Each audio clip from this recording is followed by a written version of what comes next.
자, 우리 하나님의 말씀 보도록 하겠습니다. 마태복음 1장 18절에서 2장 3절까지 보도록 하겠습니다. 마태복음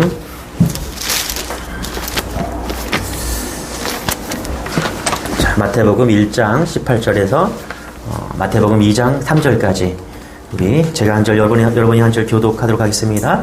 예수 그리스도의 나심은 이러하니라. 그의 어머니 마리아가 요셉과 약혼하고 동거하니 전에 성령으로 잉태된 것이 나타났더니 그의 남편 요셉은 의로운 사람이라 그를 드러내지 아니하고 가만히 끊고자 하여 이 일을 생각할 때에 주의 사자가 현명하여 이르되 다윗의 자손 요셉아 내 아내 마리아 데려오기를 무서워하지 말라. 그에게 잉태된 자는 성령으로 된 것이라.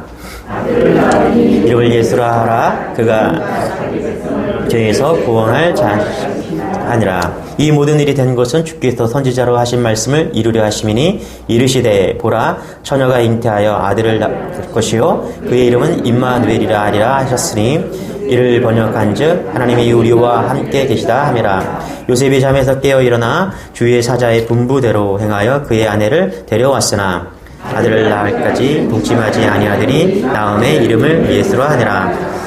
헤롯 왕 때 예수께서 유대 베들레헴에서 나심에 동방으로부터 박사들이 예루살렘에 이르러 말하되 유대의 왕으로 나신 이가 어디 계시냐. 우리가 동방에서 그의 별을 보고 그에게 경배하러 왔노라 하니. 같이 읽겠습니다. 시작. 헤롯 왕과 온 예루살렘 소동한지라. 아멘. 우리 다시 한번 인사할까요? 메리 크리스마스. 메리 크리스마스. 네, 메리 크리스마스. 복음서가 4개가 있죠, 여러분. 마태, 마가, 누가, 요한복음 이렇게 있습니다. 그런데 왜 4개가 있을까요? 4개가 있는 이유는 그 독자와 대상이 다르기 때문입니다. 마태복음은요, 유대인을 대상으로 쓴 책입니다. 마태복음 유대인을 대상으로 썼다. 그래서 유대인을 향해서 썼고, 유대인들이 알기 쉽게 유대인들을 향한 비밀이 있다라는 거예요. 여러분들, 내가 한 해 동안, 이제 한 해가 시작되어서, 내가 성경 좀 읽어야지. 그래서 신약 성경 딱 펴서 마태복음 읽으면 낳고 하다가 끝나잖아요. 그죠? 그러다가 낳다가 잠들잖아요. 그죠? 예, 읽다가 잠들어요. 그죠? 그런데 우리는 이 낳고를 어렵게 그리고 지루하게 느껴질 거예요. 그런데 유대인들이 딱 보면은 이게 무슨 얘기하는지 딱 알고 있더라는 거예요.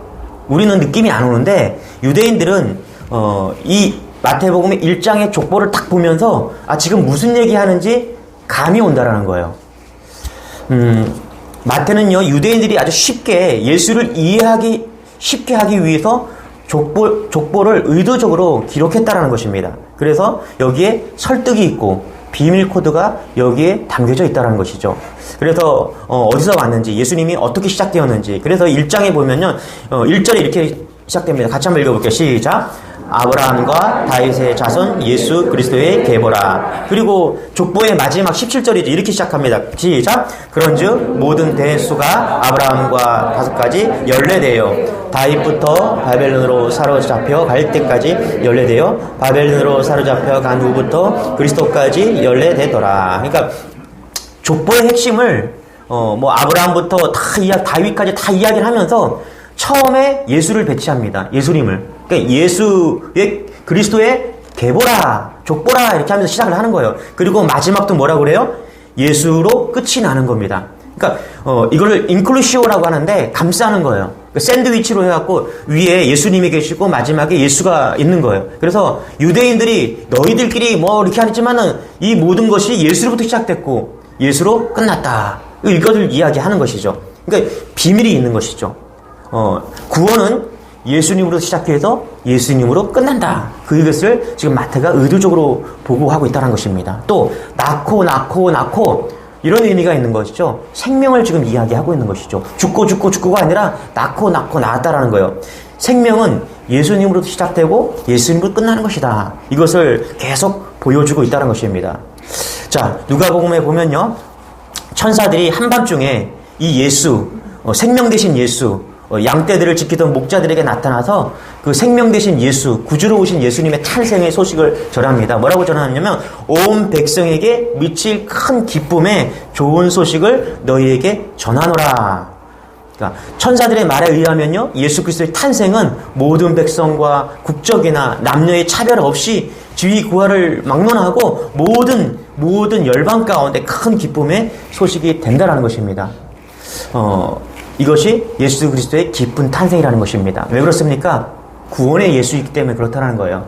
생명의 대신 예수 그리스도이기 때문에 그렇다는 것입니다. 이런 놀라운 은혜가 우리 성탄절에 있기를 소망합니다. 자, 18절 19절입니다. 같이 한번 읽어볼게요. 시작. 그리스도의 나심은 이러하니라. 그의 어머니 마리아가 요셉과 약속하고 동거하기 전에 성령으로 잉태된 것이 나타났더니 그의 남편 요셉은 19절 시작. 그의 남편 요셉은 의로운 사람이라 그를 드러내지 아니하고 가만히 끊고자 하여. 기쁜 소식의 탄생이 어떻게 되어져 있는지, 생명 되신 그 탄생이, 구원 되신 예수 그리스도가 어떻게 탄생되고 있는지 그 탄생의 기록을 오늘 하고 있다는 것입니다.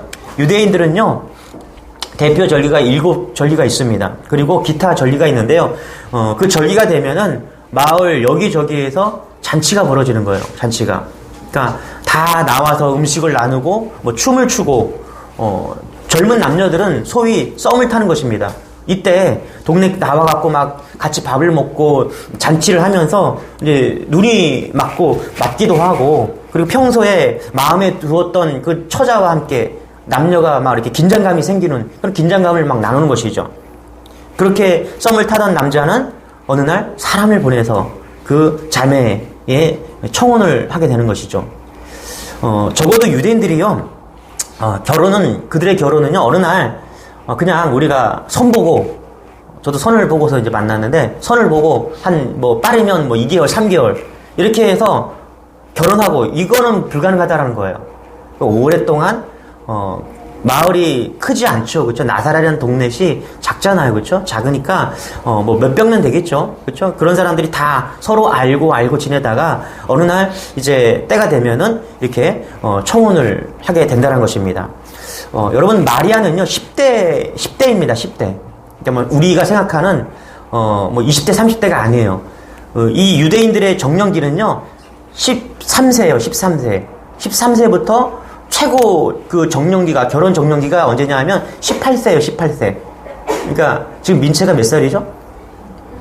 18살. 쟤는 이제 오래 지나면 결혼 정년기가 끝나는 거예요. 쟤는 이제 노땅으로 가는 거예요. 그러니까 여기 있으신 분들은 이미 끝난 거고, 그러니까 유대인들은 그 10대 13살부터 18세 그 사이에 결혼을 이제 준비하고 결혼을 했다는 것입니다. 가난한 동네였죠. 게다가 고대 시대에는 그 마을이 커봐야 이제 몇백 명밖에 안 되는 그런 동네였다니까. 그러니까 요셉이 마리아에게 청혼을 했다는 것은요, 평소에 이 마리아가 어떤 여인이었다는 걸 다 알고 있었습니다. 같이 손잡아 보지 못하고 데이트는 하지 못했지만은 마리아라는 그 여인이 어떠한 행색을 하고 어떻게 살아가는지, 또 심성은 어떤지 이미 다 알고 있었다라는 거예요. 그래서 그것을 다 익히 알고 있었기 때문에 이제 청혼을 하게 되었다는 것이죠. 그런데 이렇게 청혼을 했어요. 약혼이라고 하죠. 결혼은 아니죠. 약혼을 했는데 그 징조가 그 여자에게서 이상한 이야기가 들립니다. 어떤 이야기입니까? 18절에 같이 한번 시작. 예수 그리스도의 나심은 이러하니라. 그의 어머니 마리아가 요셉과 약혼하고 동거하기 전에 성령으로 잉태된 것이 나타났더니. 성령으로 잉태되었다. 그 마리아가 약혼을 했는데 아이를 가졌다라는 지금 그런 징조가 나타났다는 것입니다. 얼마나 당황했겠어요, 그렇죠? 요셉이. 여러분, 당시에 혼전 임신한 여자는요, 신명기 22장에 보면은 돌로 쳐 죽일 수 있게 되어 있어요, 남편이. 그 약혼하는 사람이. 그리고 24장에 보면은 이혼 증서를 써주고 가만히 이렇게 이혼할 수 있게 되어 있었어요. 그러니까 두 가지 남편이 선택할 수 있었다라는 거예요. 그런데 이 요셉은 어떤 것을 선택했습니까? 가만히 끊고자 했다라고 이야기를 하잖아요, 그렇죠? 그러니까 가만히 끊고자, 그냥 가만히 이혼 증서 써주고 약혼을 파기하고 우리 이거 아무것도 아니야. 그러니까 요셉이 좋은 사람이었죠. 착한 사람이었다라는 거예요. 그런데 요셉은 착한 사람이 아니라 의로운 사람이었다라고 19절에 기록합니다. 같이 한번 읽어볼게요. 시작. 그의 남편 요셉은 의로운 사람이라. 그렇죠? 뭐라고요? 의로운 사람이래요. 여러분, 의로운 사람이 어떤 사람이요? 여기서 말하는 의로운 사람이라는 구약의 율법을 철저하게 지킨 사람을 이야기를 합니다. 그러니까 율법대로 하자는 거예요. 율법대로 해야 되는데 율법대로 하면은 이 마리아를 돌로 쳐 죽일 수밖에 없는 그런 의로운 사람이었다라는 거예요. 그런데 요셉은 그렇게 하지 않고 두 번째 율법을 택합니다. 어떻게요? 가만히 보내주었다라는 것입니다. 여기에는 그의 마음에 성령의 역사가 있었다라고 봅니다. 성령이 하신 일이죠. 그리고 성령이 하실 일이 여기에 개입하게 됩니다. 인간으로 볼 때는요, 보내야죠. 이혼 증서를 써주고 집으로 돌려보내야 되는데, 이제부터 인간이 하지 못하는 성령이 하시는 일들이 개입된다는 것입니다. 여러분, 성경을 믿으려고 할 때 안 믿는 것 세 가지를 이야기합니다. 첫 번째는 창조 사역이 안 믿어진대요. 창세기 1장 1절이 안 믿어진대요. 창세기 1장 1절이 믿어지는 역사가 있기를 소망합니다. 창세기 1장 1절을 창조과학회에서 막 설명을 해요. 물론 논리적으로 막 들어요. 그런데 논리적으로 듣는다고 해서 믿어지는 게 아니더라고요. 그냥 1장 1절을 읽는 순간 믿음으로 믿어지는 거예요. 할렐루야. 사실 창세기 1장 1절이 안 믿어지면 다 안 믿어지는 것이죠. 저는 창세기 1장 1절이 믿어지는 게 얼마나 감사한지 몰라요. 두 번째는 오늘 동정녀 탄생이 믿어지지 않는다라는 거예요. 누구나 요셉처럼 가만히 착한 사람이라면 그냥 가만히 이혼 증서를 써주고 돌려보내는 상황이에요. 기분 나쁘면 돌로 쳐서 여자를 죽여도 문제가 없는 그런 상황이에요. 그런데 오늘 말씀해 보니까 성령으로 잉태했다. 성령이 개입됐다는 것입니다. 그래서 이 두 번째 탄생의 이것도 믿어지지 않는다. 또 세 번째는 부활을 못 믿겠다라고 이야기를 합니다. 부활을. 이 세 가지를 기독교에서 가장 믿기 어려운 사건이라고 이야기를 하는 것이죠. 오늘 이 성령의 동정녀 마리아를 통해서 예수님이 탄생한 이 사건이 믿어지는 여러분 되시길 바랍니다. 구봉서 선생님 아시죠? 여러분 개그맨 고 구봉서 선생님이 죽기 전에 예수를 믿었대요.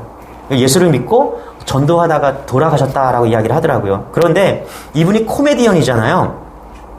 이 동정녀 탄생을 아주 통쾌하게 해명을 하셨어요. 뭐라고 했냐면, 야 임마, 야 남편도 문제 삼지 않는데 네가 왜 문제 삼아? 그냥 믿어. 그 개그맨은 개그맨체로 그렇게 그 동료 사람들에게 복음을 전했다라는 거예요. 여러분 나름대로 이것이 믿어진다면 여러분의 모습대로 그렇게 전하고 또 설명하는 여러분 되시길 바랍니다. 마리아의 남편 요셉은 어떻게 그렇다면은 이 사실을 믿었는가? 20절과 21절입니다. 같이 한번 읽어볼게요. 시작.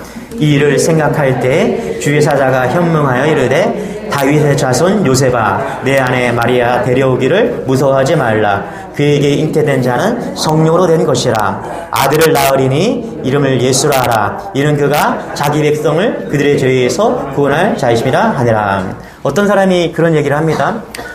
성경을 논리적으로 보려고 하면은 남는 게 없대요. 겉표지랑 뒷표지밖에 안 남는데요. 그러나 믿음으로 보려고 하면 이게 다 믿어진다는 사실입니다. 이 성령으로 났다라고 하죠. 여러분 뭐라고 그래요? 성령으로, 성령이 오늘 이 모든 일이 다 선지자 이사야가 예언한 말씀인데 어떻게 해요? 그것이 성령으로 났다라는 거예요.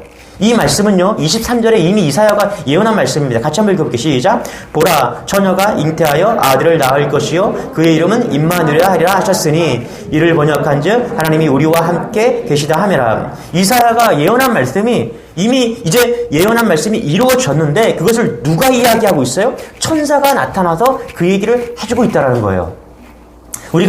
우리로 말하면 성령님이 지금 나타나셔 성령으로 이 모든 일이 되어지고 성령으로 우리에게 음성을 들려주기 있다라는 것입니다. 그래서 한마디로 이렇게 말씀드리고 있어요. 우리의 혼란스러운 영혼의 문제는 성령의 음성이 들릴 때 정리될 수 있다라는 것입니다. 그리고 성령이 믿어질 때, 성령의 역사가 믿어질 때 우리의 영혼은 정리될 수 있다는 것입니다. 여러분, 성령의 음성이 들려지는 여러분 되시길 바랍니다. 주의 음성이 들려주시길 바랍니다. 20절에 이렇게 말해요. 이 일을 생각할 때 주의 사자가 현명하여 이르되 이 땅에는요 우리가 이해하기 힘든 일이 있고요 기적이나 그런 사건들이 있습니다. 상황들이 하루에 수없이도 막 일어납니다. 그런데 우리는 무엇을 믿습니까? 예수님께서 성령님을 통해서 우리에게 말씀해 주시는 그 성령의 그 놀라운 은혜와 메시지를 믿는다는 것이죠. 그래서 우리가 날마다 하나님의 음성을 듣는 그런 훈련과 하나님의 음성 듣는 우리가 되어야 된다는 것이죠. 그런 은혜가 여러분의 있기를 소망합니다. 여러분, 우리를 성도들을 양에 비유하죠. 그렇죠? 목자와 양의 관계로 비유를 합니다. 제가 전에도 한번 말씀드린 적이 있는데 어느 목사님이 중동에 가서 목동 체험을 좀 하고자 중동에 갔다라는 거예요. 그래서 며칠 동안 이제 목자들을 따라다니면서 양치는 모습을 이렇게 보면서 시편도 읽고 묵상하면서 예수님의 마음을 좀 헤아려 보고자 그렇게 좀 쭉 따라다니는데 어느 날 비가 막 오더래요.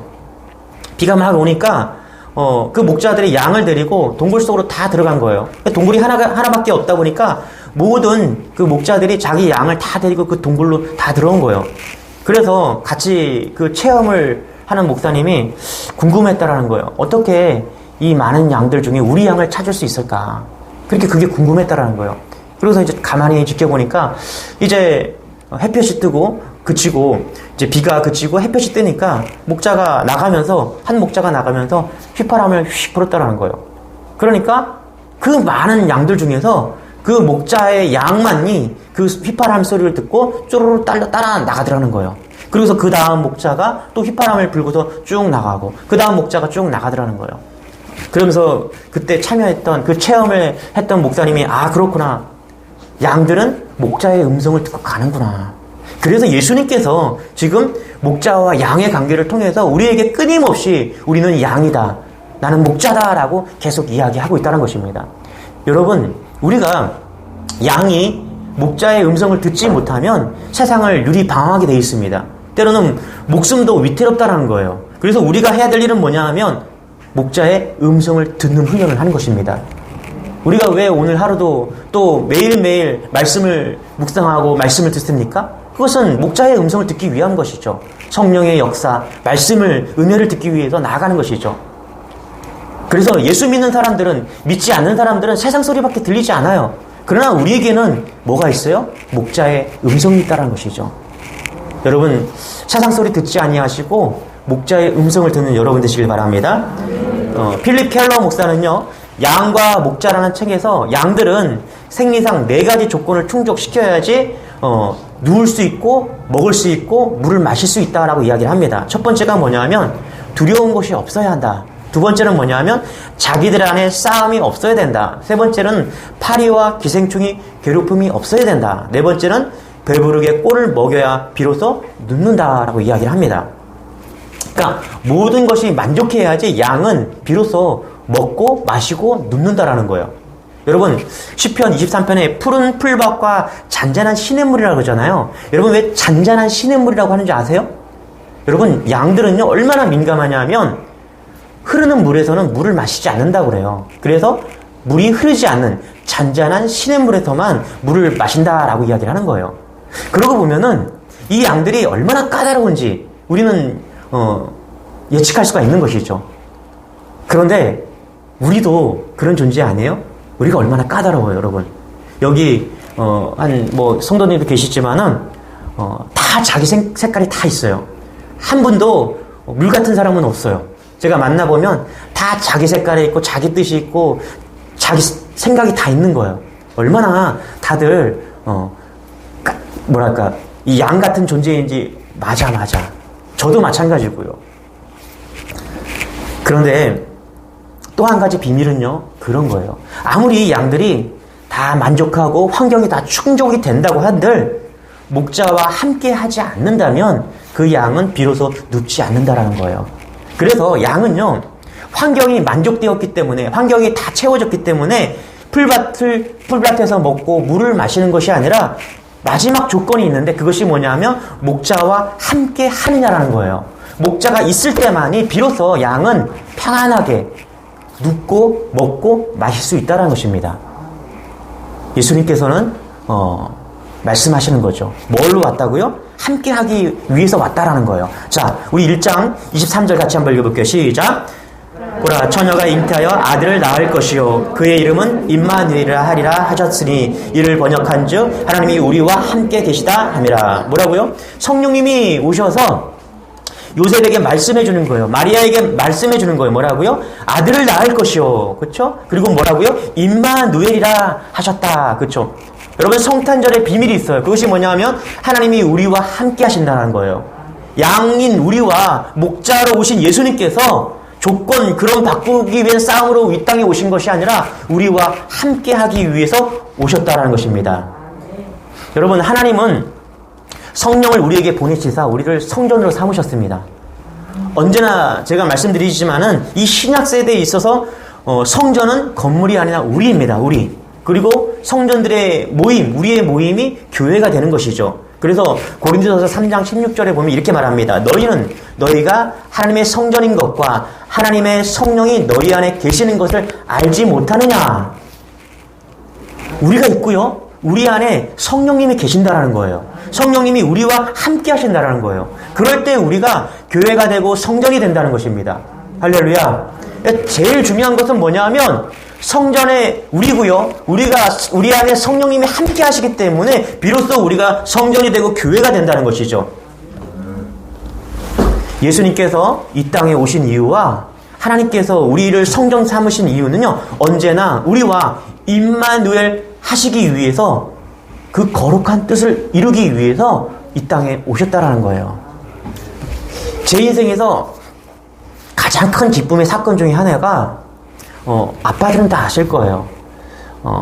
아빠가 되고 나면은 아들들은 이상하게 아빠에게 잘 안 와요. 저는 저한테만 그런 줄 알았어요. 제가 사랑이 부족하니까 우리 아들이 나한테 안 오는 건가? 그래서 제가 한 목사님한테도 좀 물어봤어요. 그리고 다른 아빠들한테도 제가 친구 아빠들한테 좀 물어봤어요. 야, 아들이 나한테 잘 안 와. 내가 사랑이 없어서 그런 건가? 이게 문제가 있잖아요. 그죠? 아들이 의도적으로 나한테 안 온다 그러면. 그런데 감사하게도 대부분 아들들이 아빠에게 잘 안 온다라는 거예요. 얼마나 그 소리를 듣고 안도하고 감사했는지 몰라요. 그런데 처음에 이 아들이 저에게 아빠라고 하는데 그때 깜짝 놀랐죠. 여러분, 아들이 아빠에게 첫 아빠 이렇게 할 때 그 감격과 그것을 잊을 수는 없죠. 그래서 아빠라고 하는데 제가 얼마나 기뻤는지 몰라요. 그런데 이 녀석이 저에게만 아빠라고 하는 게 아니라 어떤 남자를 보고서도 아빠라고 하고 또 주전자를 보고도 또 아빠라고 하고 아빠 장난감을 보고도 아빠라고 하면서 아이가 아빠라고 부르는 거 신기하고 그런 것보다요, 그 아이 마음에 아빠라는 존재가 들어간 거예요. 그 아빠라는 존재가 심겨진 거예요. 그게 신기한 거예요. 야, 저 아이가 평생 아버지라고 아빠라고 부를 수 있는 그 아빠, 이 존재가 나이구나. 그리고 나라는 존재가 저 아이, 자그마한 저 아이 마음속에 들어갔구나. 그래서 그 아빠라고 부르는 사건이 제게도 그리고 아이에게도 너무나 큰 사건이 된 것이죠. 여러분, 예수님께서 임마누엘로 오셨다라는 것은요, 우리의 작은 마음에 아빠라고 오신 거예요. 부를 수 있는 아버지로 존재로 오셨다라는 거예요. 내가 아기 예수님을 이제 구주로 믿고 십자가에 돌아가시고 부활하신 그 주님을 내가 아버지로 고백한다면요, 내 심령에 놀라운 사건이 일어난 것입니다. 그 주님이 나와 함께 하는 것이죠. 이것이 어떻게 작은 사건입니까? 내가 육신의 아버지가 있는데도 불구하고 영적인 아버지 예수 그리스도를 아버지라고 부를 수 있다는 것이 얼마나 큰 사건이에요.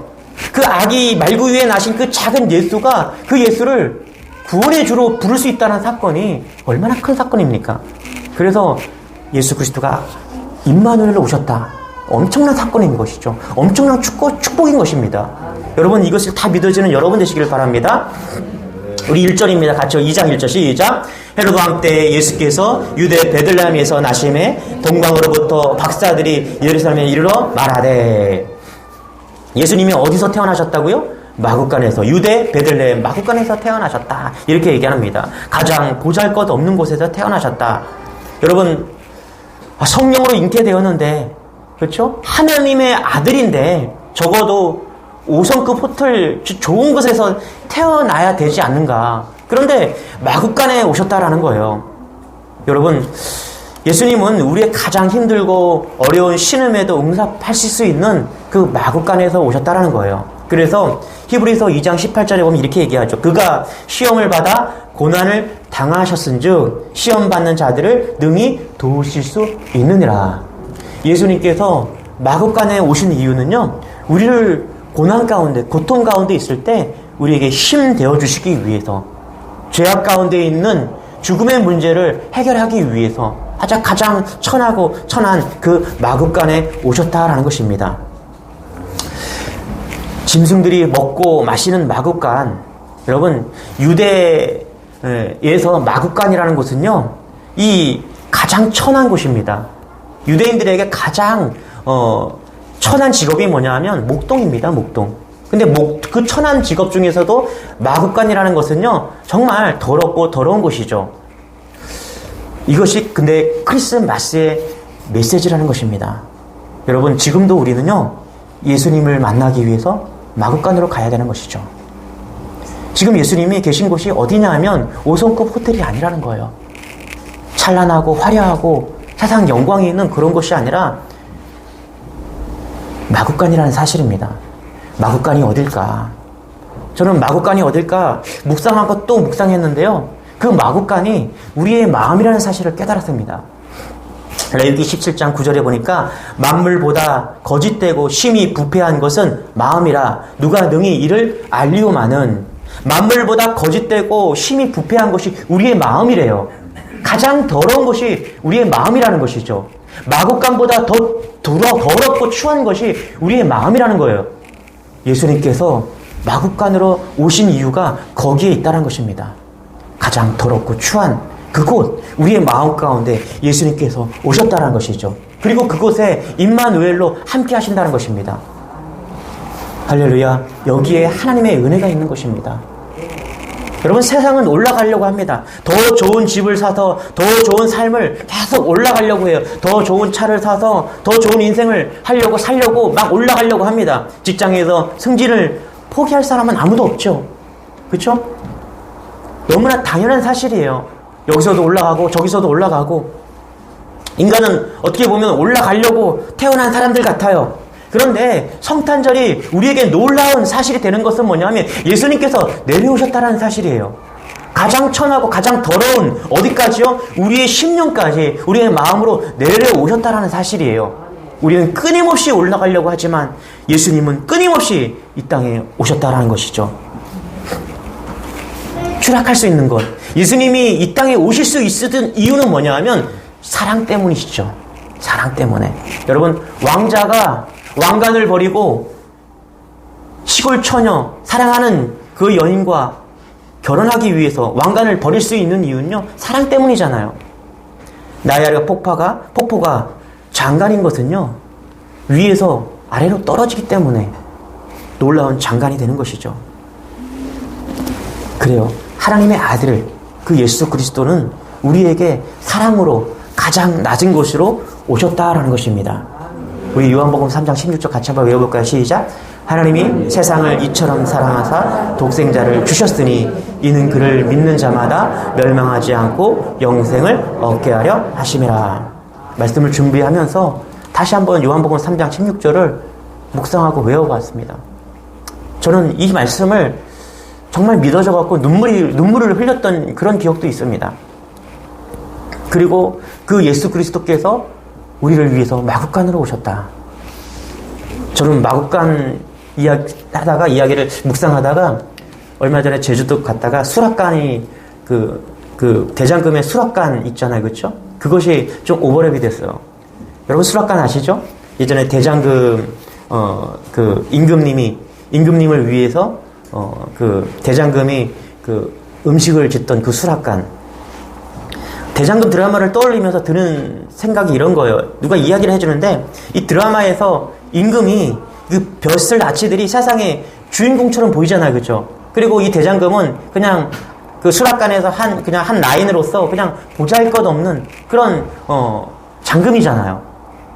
그런데 놀라운 사실은 뭐냐면 이 영화 쪽에서 일하는 사람이 이야기를 해준다는 거예요.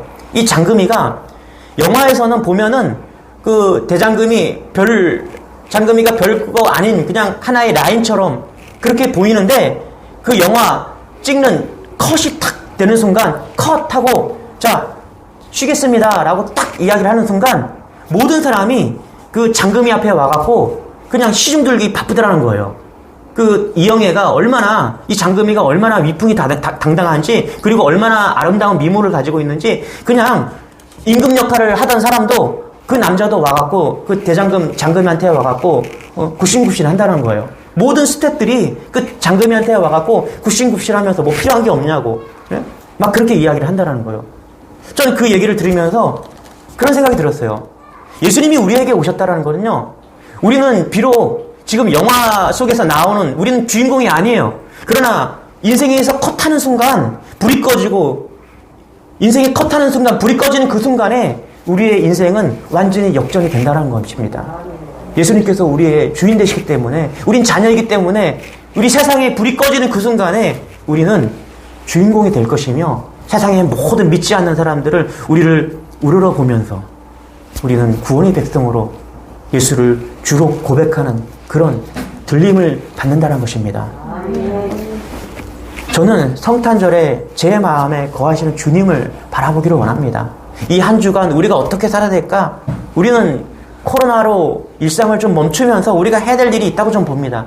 그때 묵묵히 혹은 잠잠히 예수님을 바라보는 것이죠. 마국간보다 더 더러웠으나 이제는 예수님의 처소가 되고 성전이 된, 그래서 기뻐할 수 있는 우리의 심령 가운데 오신 그 예수 그리스도, 이 성탄절에 우리가 그분을 바라봐야 될 일인 것이죠. 말씀에 결론을 좀 맺겠습니다. 여러분, 예수님의 탄생에 대해서 기쁘십니까? 예수님의 탄생에 대해서 화를 내는 사람들이 있습니다. 오늘 말씀해 보니까 예수님이 태어나는 것에 대해서 엄청나게 기뻐하는 사람들이 있었는가 하면은, 이 예수님의 태어나심에 대해서 화를 내는 사람, 헤롯이 그랬다라는 거예요. 헤롯을 위시한 많은 사람들이 예수님이 이 땅에 오는 거에 대해서 화를 내고, 그리고 그것으로 인해서 죽임을 각오한 그런 사람들이 있었다라는 것이죠. 어렸을 때 저는 성탄절은 1년 중에 가장 기쁜 날이었습니다. 그저 좋았어요. 뭘 해서 좋은 게 아니에요. 그저 좋았습니다. 무언가 마음 깊은 곳에 설렘과 기대감이 있었습니다. 그러나 어느덧 성탄절의 기쁨을 느끼지 못하는 그런 성도들도 있다라는 거예요. 아니, 성탄절이 됐는데 화를 내는 사람도 있습니다. 여러분, 사랑하는 사람이 생일이 되면 축하해주는 사람이 더 바쁘고 기쁘죠. 돈 쓰고 시간 내서 마음이 더 설렙니다. 기쁘게 해줘야지, 행복하게 해줘야지, 깜짝 놀라게 해줘야지. 그런데 돌아가신 분이시거나 멀리 떨어져 있는 사람의 생일이 되면 여러분 어떻습니까? 참, 오늘이 그분 생일이었지. 그 이상도 그 이하도 아닌 거예요. 한번 생각해 보자는 거예요, 여러분. 이 성탄절이 정말 나에게 무슨 의미가 있는가?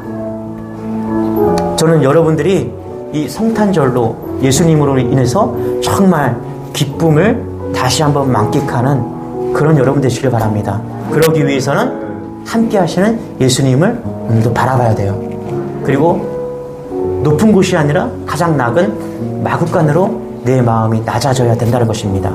낮아지는 마음으로 나아갈 때 우리도 예수님을 만날 수 있는 것이죠. 할렐루야. 그런 여러분 되시길 바랍니다. 우리 모두 자리에서 일어나서 우리 찬양하기를 원합니다.